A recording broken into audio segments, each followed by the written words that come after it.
Welkom by Zel's Daily Dish.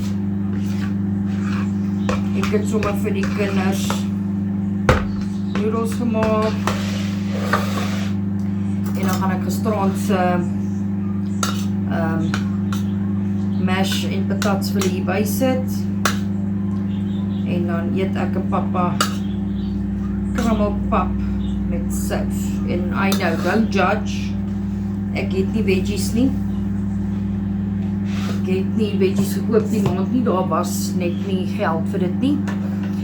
So ek weet ons nou weer baie mense wat vir my gaan sê ek mag nie die pap eet nie, but that's what we have and that is what we eating and we are grateful for what we have.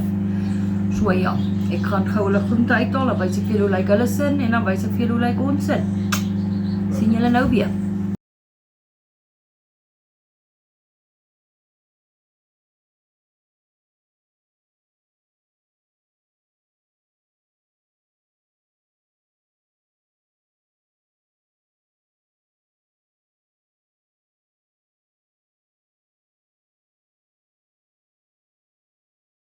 And there you go, pap en saus.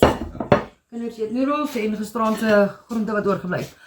Mash en patats is seker nie groente nie, maar in elk geval dis wat hulle eet. Mag julle geseënde dag hê, laat weet my in die comments wat julle eet en be blessed op hierdie Dinsdag. Mag julle 'n mooi week hê. Bye.